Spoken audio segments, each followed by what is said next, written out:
ዘፋኝ ነው ብሎ በእውነት ቴዲ አፍሮን በዛ መወሰን ፌር አይመስልም። ፌር አይደለም።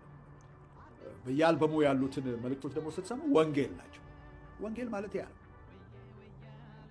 ስለ ፍቅር ፍቅር ያሸንፋል። በቃ ፍቅር ማን ነው? ፍቅር ኢየሱስ ነው። ፍቅር እግዚአብሔር ነው። የወንጌሉን መልእክት ነው ይሄ ወጣት ሲያቀርብ ነው። ስለዚህ ዶክተር ቴዎድሮስ ካሳሁን በሀገራችን ታሪክ ውስጥ በጣም በትልቅ አክብሮት ታሪክ የምታስታውሰው ሰው ነው ብሎ በእውነት ቴዲ አፍሮን በዛ መወሰን ፌር አይመስልም። ፌር አይደለም። በየአልበሙ ያሉትን መልእክቶች ደግሞ ስትሰሙ ወንጌል ናቸው። ወንጌል ማለት ያ ነው። ስለ ፍቅር ፍቅር ያሸንፋል። በቃ ፍቅር ማን ነው? ፍቅር ኢየሱስ ነው። ፍቅር እግዚአብሔር ነው። የወንጌሉን መልእክት ነው ይሄ ወጣት ሲያቀርብ ነው። ኦኬ፣ የግል ሐሳቡ ነው፣ የግል አስተያየቱ ነው። ግን በጣም የተሳሳተ ግንዛቤ ነው። ካንተ እንዲህ አይነት ነገር እኛ አንጠብቅም። ረጅም ዘመን ማገልገል እግዚአብሔርን ወደ ተሻለ የመረዳት ባለጠግነት ያደርሳል እንጂ ወንጌልን ከዘፈን ጋር ወደ ማነጻጸር ይሄ እድገት አይደለም። የቁልቁለት ጉዞ ነው። የቁልቁለት ጉዞ ነው። እንዲህ በእያንዳንዱ አልበምና ዘፈን ውስጥ የተሰራው በሙሉ ወንጌል ነው ያለን ያለው። ከዚህ በፊት እኔ ጃ ያስተሰርያል የሚለውን ቃል ተርጉሜ ተናግሬያለሁ። ይሄ ጃ የሚሉት ጂሆቫ የሚለውን ቃል በመውሰድ ነው። ለምሳሌ ካነሳን ላይቀር እና በእግዚአብሔር ቦታ ጃን ሆይን አስገብቶ መዝፈን እና እንደዚህ አይነት እንደውም ውስጡ ስትገቡ በጣም ብዙ አይነት አጋንንታዊ የሆነ ጉዳይ ያለበት አጋንንታዊ የሆነ ዘፈን ዝም ብሎ አይመጣም። ዘፈን ኃጢአት ነው፣ ዘፋኝም ኃጢአተኛ ነው። አለቀ። 4 ነጥብ። ምንም የምታገላብጠው ነገር የለም። በቃ የምታገላብጠው ምንም ነገር የለም። ዘፈን ኃጢአት ነው፣ ዘፋኝነት ደግሞ ኃጢአተኝነት ነው። አለቀ። የተገለጠ የሥጋ ሥራ።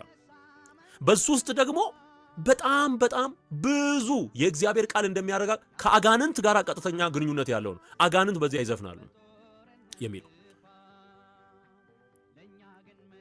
ስለዚህ ዶክተር ደረጀ ወንጌል ነው ብሎ የደመደመው እያንዳንዱን ዘፈን ብትተረትረው በጣም በውስጡ ብዙ አይነት ክደት እግዚአብሔርን ጭምር የሚሳደብ ነገር አለ ውስጡ። ለምሳሌ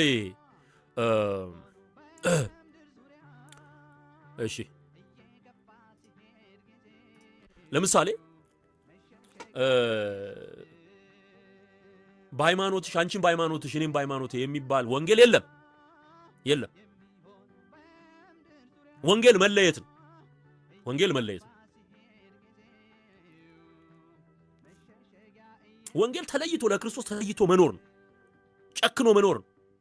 ከማያምኑ ጋር በማይመች አካሄድ አትጠመዱ እየተባለ የተጻፈው ወንጌል ስለመለየት ነው የሚናገረው። መስቀል ተሸክሞ ጌታ ኢየሱስን ስለመከተል ነው። ፖለቲካ ተሸክሞ አይደለም።